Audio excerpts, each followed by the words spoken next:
Hello, Professor Avrum Ehrlich. Good to be here with you in Jerusalem again. Great. We're what they called in a balagan. Yeah, a little. We're very happy and thankful to be here at the heart of historical Rehavia. And today we'd like to continue what we spoke last time, about the possibilities of a new age being ushered through the possibilities of AI and the conjunction of AI and governance. How will it change the world? How does it work? Give us the spread and let's get into it. Well, you wouldn't believe it, but it all started here in Jerusalem, in this very space, which was actually right here was a wall which was collapsing due to a lot of rain, and it was built over a cave from the time of the Maccabees, and everything was collapsing, and I tried to fix it in the best possible way, but the municipality started giving me problems, and it caused chaos in my life. I don't want to get into the details. Right. But I realized that the state apparatus is persecutory, it is blind, it is senseless, it is deeply damaging. It is almost necessary that the state apparatus will become more and more, encroaching. The more the technology and the possibilities are there, the more they fight back. Almost to try to manage or to take control, or to take the initiative back into their hands, or to tax the initiative. In a way, it's kind of like the Counter-Reformation for the history buffs in the 16th and 17th century, the Catholic Counter-Reformation. The more there were achievements by the Calvinists and the Lutherans and the Puritans, breaking away from the church, opening the Bible, making the Bible open source, and not only for a certain class and a certain language, the more the Counter-Reformation became more violent, more coercive, more infringing. Basically, that's what happened here with you. They try to take aegis over the situation, which is no longer necessary for, and that is to insinuate themselves on a process and to tax it and to make sure that they're in charge.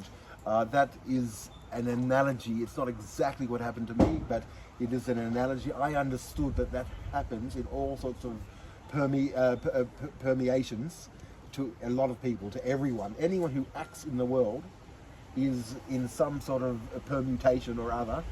These types of things happen to them, and it's in common, and it's a phenomenon. And now that we can actually create a type of phenomena to occur, a standardized phenomenon to occur in every individual by use of their telephone. It's not that they weren't forced to use this phone, but everyone uses it voluntarily. But in parallel to the entertainment that they can get from it, they can also get administration and a standardized procedure, a protocol of inter-individual relationships which can replace governance. It's a language model which is shared by everyone, which makes redundant the legal language model or the bureaucratic language model which preceded it. We no longer need the law as in its present structure, and we no longer need the bureaucracy in its present structure. Obviously, we need to create an architecture which replaces it, but it exists. It already exists. It just needs to be implemented. So let me ask you a couple of questions. My first question is, when did that shift occur? And my second question is, how does it work? The shift occurred 6 months ago, maybe a year ago, maybe 2 years ago. It's been happening over the last 5 years with all sorts of smart tools, including blockchain and blockchain and finance and automated finance and general intelligence, and the ability to trace a transaction in all of its components, of all the value components, the people who contributed to solving a problem, just as you can trace someone as they go to every stop along the way to their destination. You can also trace all the value resources, I call them knowledge of instruments, influences and attributes towards solving a problem. This can be done so a real incredible economy can be built over fundamental first principles of getting what you want to your satisfaction, and it doesn't need the ages of a bank, which wants to take a good bit of money for its services, and also create a dependence on them for other services, and the same with bureaucracy. This is basically a model in which private enterprise, private business, is somehow connected to a general, what you call sock chain, or blockchain, Bio-sock chain. a bio-sock It's chain. a combination of the social, the components, the social components of people who were involved in the solving of a problem or getting what you want, along with their biological structures, their encryptions, biological encryptions. And some people could say, hold on, so let's say the machine is able to create the calculative measures. Let's say the machine is able to process labor functions, value functions, monetary functions. It manages Labor, to do... I don't know where we're going to be laboring. We're not going to be doing hard work. We are going to be having our knowledge. We're going to be learning. That's the ideal. I base this on a Judaic ideal. That knowledge is the foundation, the stone of all Hebrew thought, of all principles in our, both in theology, in our mysticism, in our rational Judaism. Knowledge is what we it is the foundation, the stone of the Godhead. And with knowledge, instruments, we have adored instrumentation since the beginning of the tabernacle. We have had the 39 major instruments, and we've made them into gold. Instruments are very important. Influences and attributes, I believe, are the basis of future value. And money can be a fiat sort of process. We're not getting rid of money. There's no problem with it.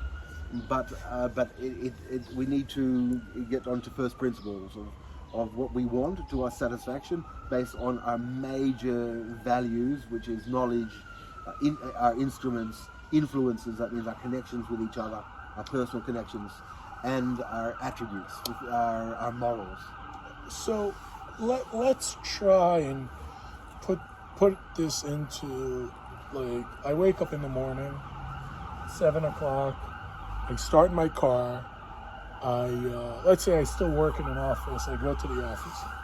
Can you run me through how the daily life of a person living within this new system of governance? The Prime Minister is passing.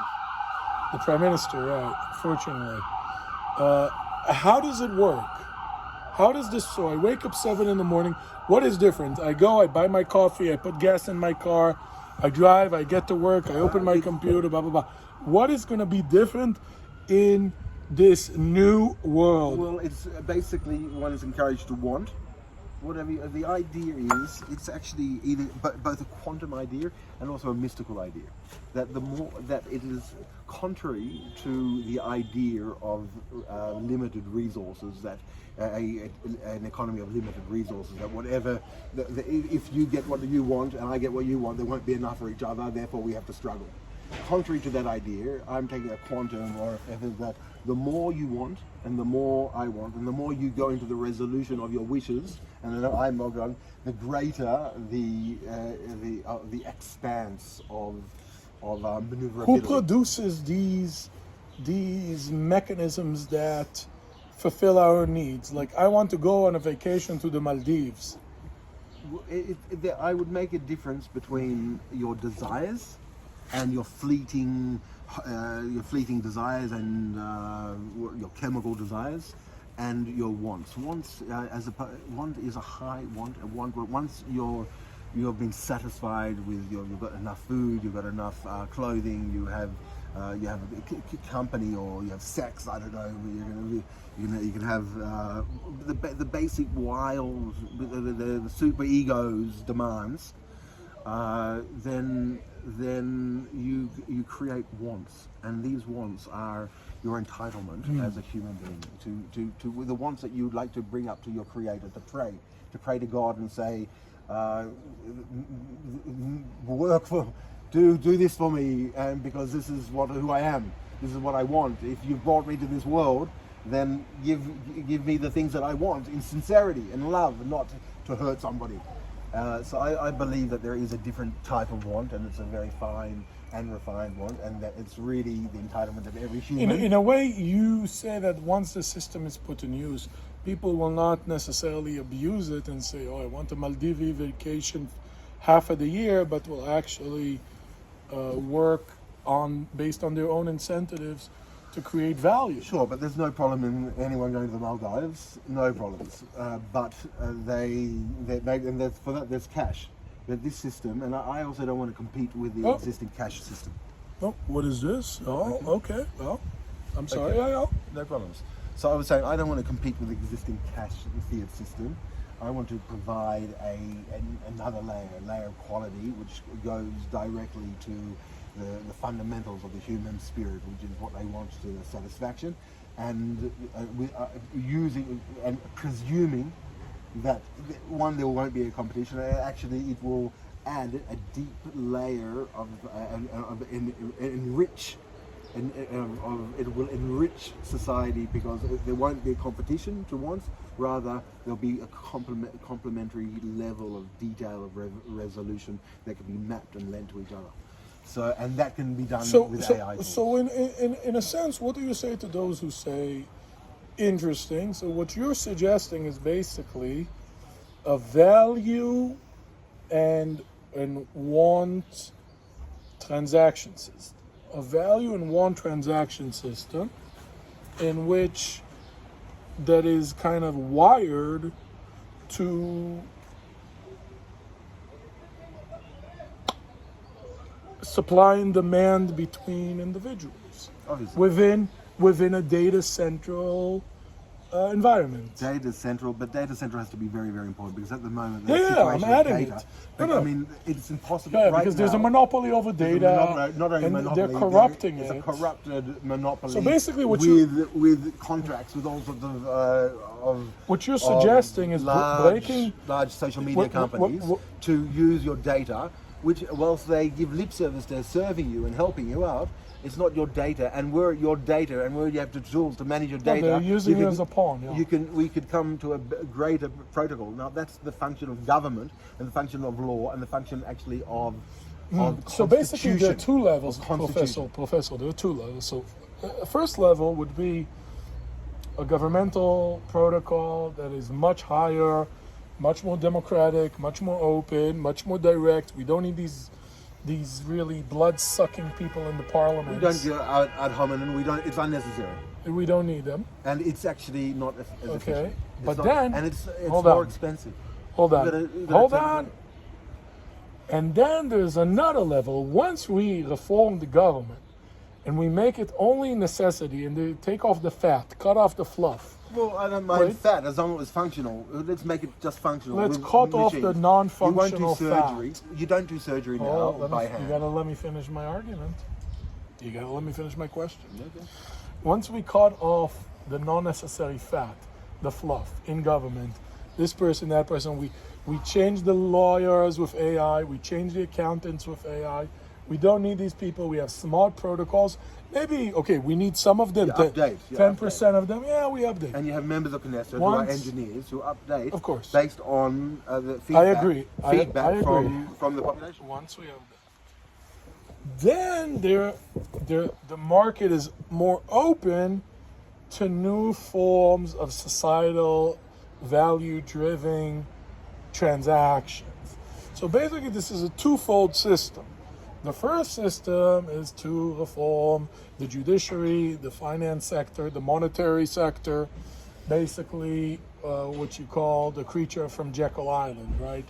The central bank system, monopoly. That's number one. To funnel them towards. Number two is the monopoly of violence of the judiciary that never really takes into consideration the individual subject liberty and rights of us. Hold on. And this manifests. Or problem solving. And this manifests itself always with the fact that we have a problem with the government. They're never fair. We never get what we pay for. And they rob us. We pay. And there are alternatives. And if we don't do it, they kill us. And there are much better alternatives. And then there's another level, which is the inner social, societal, transactional, supply and demand level. So basically, It's a meeting of them both. It's Yeah. actually one is one for the other. So, it's because some people forgot will say, that they Professor, could achieve their greatest hopes. some It people- wasn't possible. some people- but now it's possible to do both. Professor, some people, and I'm sorry for going on this long rant, but I come from a very deep question here.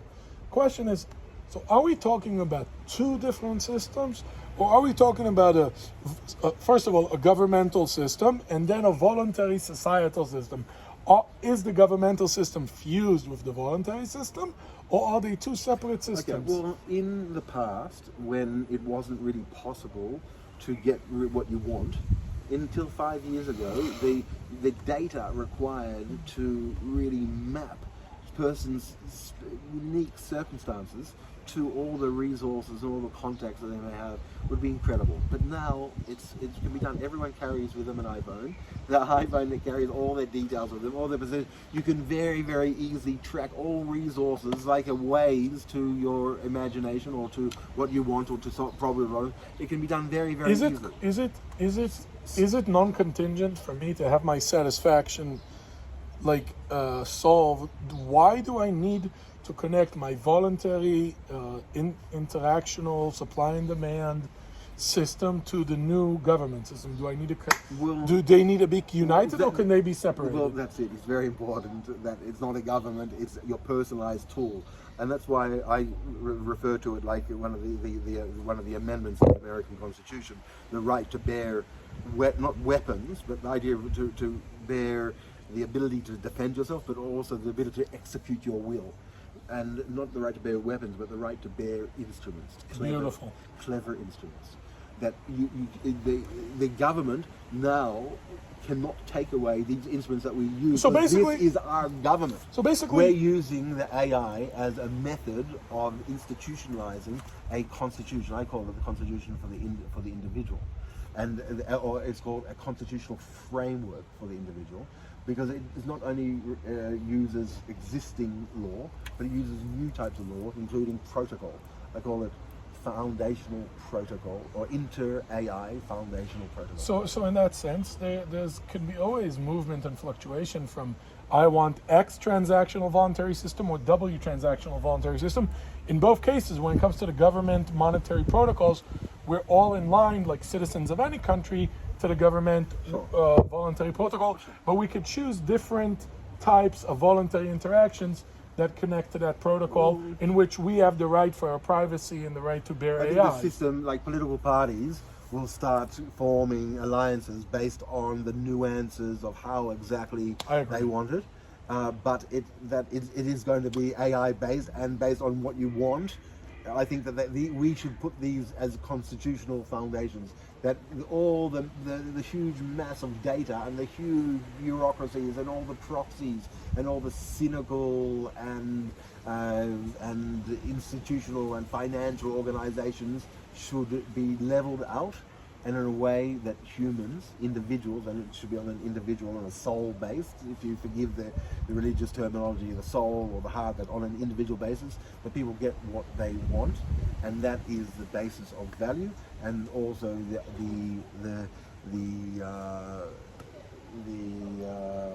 premise of any governance to serve the individual.